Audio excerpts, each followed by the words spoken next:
नमस्कार, चित्रा काटकर किचन मध्ये तुमचं सर्वांचं खूप खूप स्वागत करते।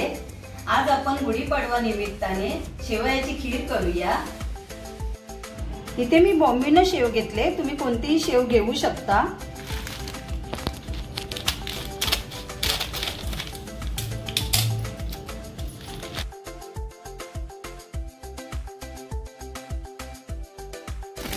अशी ही शेव मोडून घेते, अशी मोडून घेतल्यावर भाजायला बरी पडते। इथे फुल फॅट 1.5 लिटर दूध घेतले, हे उकळत ठेवले, तुम्ही कोणतेही दूध घेऊ शकता। दूध उकळल्यावर चमच्याने सतत ढवळून 5 मिनिटं उकळून घ्या, त्याच्यामुळे साई पण मोडली जाते आणि दूध खाली करपत नाही। इथे मी 10 ते 15 केशर काड्या घेतल्या, त्याच्यामध्ये उकळतं दूध घालून घेते। हे आपण बाजूला ठेवून देऊया। इथे गॅसवरती पातेलं तापत ठेवले, इथे 2 चमचे तूप घालूया। इथे हे मी बदामाचे काप करून घेतले, हे खरपूस होईपर्यंत परतवून घेते। हे खरपूस भाजून झाले, काढून घेते। इथे काजू पण खरपूस भाजून घेऊया। इथे काजू पण खरपूस होईपर्यंत परतवून घेतलेत, हे काढून घेते। इथे चारोळी घेतले, ही हलकीशी परतवून घेते, ही जास्तही परतवायची नाही, नाहीतर ही कडू लागते। ती आता काढून घेऊया। इथे आणखी 1 चमचा तूप घालून घेते। हे आपण प्रमाण बघण्यासाठी मगाशी मोडून घेतलेली शेव मी वाटीमध्ये घेतले, ही 1 वाटी शेव आहे, ही वाटी दाबून भरून घेतले। वजनाप्रमाणे 150 ग्राम शेव आहे। आता आपण इथे काजू बदाम भाजलेले आहेत, त्याच कढईमध्ये शेवया भाजून घेऊया। इथे ही शेव भाजलेलीच आहे, तरी पण आपण थोडीशी भाजून घेऊया।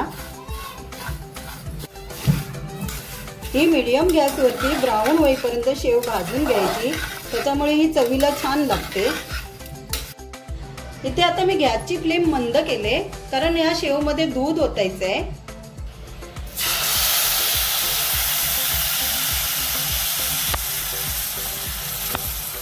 इथे आपण संपूर्ण दूध घालून घेऊया।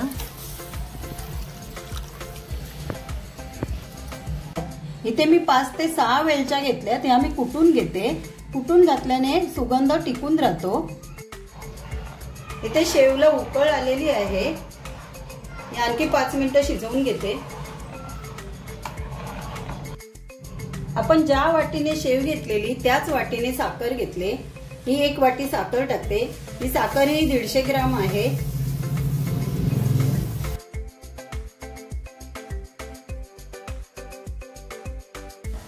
इथे आता आपण ड्रायफ्रूट टाकून घेऊया। इथे सुका मेवा तुमच्या आवडीप्रमाणे तुम्ही टाकू शकता। इथे आपण केशर भिजत घातलेलं ते घालून घेऊया। केशर ऑप्शनल आहे, पण केशर घातल्याने खिरीला रंग छान येतो। इथे वेलची कुटून घेतलेली ती घालूया। इथे मी 1 चमचा जायफळ किसून घेतलेला तो घालून घेते। जायफळ आणि वेलची शेवटला टाकायची, त्याच्यामुळे सुगंध टिकून राहतो। इथे ही शेवची खीर शिजवायला 10 ते 15 मिनिटं लागले। ही शेवची खीर थंड होत जाते, तशी घट्ट होत जाते। तुम्हाला जास्त घट्ट वाटली तर वरून दूध घालू शकता। इथे शेव पण छान फुलले, आता आपण गॅस बंद करूया। आहा, घरामध्ये खिरीचा खूपच सुगंध दरवळतो आहे। ही खीर खूपच अप्रतिम झाली आहे। या पद्धतीने तुम्ही शेवयाची खीर केली तर तुमची खीर अप्रतिम होईल। तुम्हाला आमची व्हिडिओ आवडली असेल तर लाईक, शेअर आणि चॅनलला सबस्क्राईब करायला विसरू नका। मस्त खा आणि स्वस्त रहा।